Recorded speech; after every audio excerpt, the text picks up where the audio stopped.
trees that I grew from seed. It's, I'd say 3 feet, 2.5 to 3 feet tall. And this is I believe it's probably my favorite tree. It's a Huisach. It could be a whitethorn acacia, but I got acacia farnesiana seeds, and that's what they said they were. And so, but I think this is probably a young Huisach. And it's got the beautiful, the leaflets. That's one of the ways I know. That's one of the main ways. So this one's gangbusters. It's really happy. Here's another of the trees that I grew from a seed. This is a Palo Verde, or a Mexican Retama, and it's probably, I'd say 2.5 feet tall, and it's just doing great. It's really happy, and I just put water on it maybe once a week. I don't know, something like that. Maybe twice a week. I haven't really been watering that often lately, but it's doing pretty well. And its leaves are closed up right now, but usually they'll be kind of open so you can see the little leaflets. But that one's doing really well. Here's a really little one. This is a mesquite, I'm pretty sure.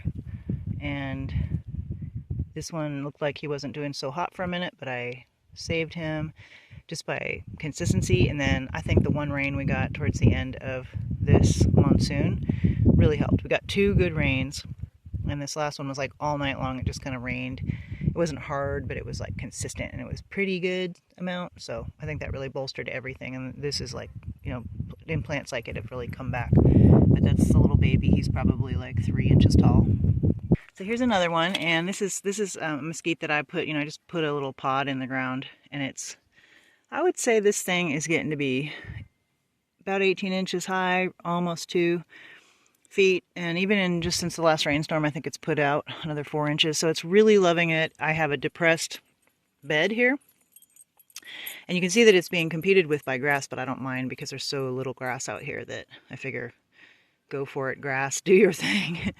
And I don't know what kind of species of grass this is, but it's different than this species. It's pretty interesting. So, but it seems to be fine even with the competition.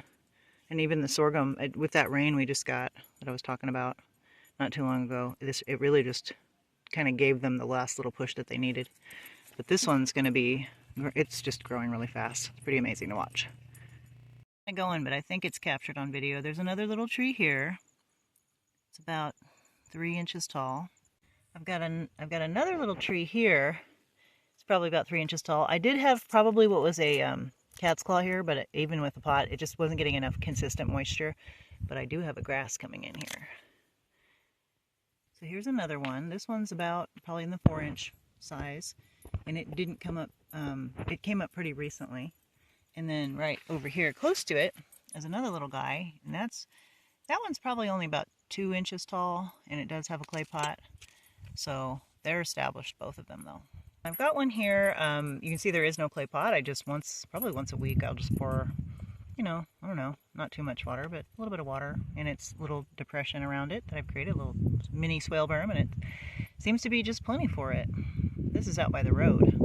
This is what I used to think was a Huisach. It's a cat's claw. It did get eaten down, I think, by probably javelina, but it's still hanging in there. It's back down to 2 inches, but it's alive. Now here's this cat's claw, and this is a good 6 inches, 7 inches tall. And it's growing over a little to the side, but I've kept it alive with this clay pot here. And it's out by the road. It's still going strong though. This guy is surprisingly doing really well. I just, again, have it a little, depression around it. Some broken branches, old dead branches, and I'd say that's good 6 inches tall. Very well established though, it looks like. It's really kind of just, it looks like it's going to make it. There's one over here. He's a good 7 inches, 6 inches tall by now, and I never water him because he's right at the bottom of the swale system that I built out the road. And and he seems to be fine. He's also got some shade around him from these plants. This little guy's a little hard to see, but he's right in there, nice and sheltered. Boy, the light's fading, so this is going to be a little blurry. I apologize, but I've got a clay pot out here, and he's still hanging in there. And last but not least, this little guy, again, no clay pot. I even brought one out here to do to do it, but I realized it doesn't need it because, and it's better, I think, for mesquites not to have clay pots, to be honest, because they have a deep taproot. So if you're watering them with a shallow clay pot like that, it might encourage the roots to go not down like they, would normally go, and that could kill it. So, because I was noticing one that I had, the clay pot for it wasn't good. But this one, I just pour a little bit of water in this little mini swale that I put around it, and maybe once a week, and all summer, and it's just doing great. Very strong, well-established tree.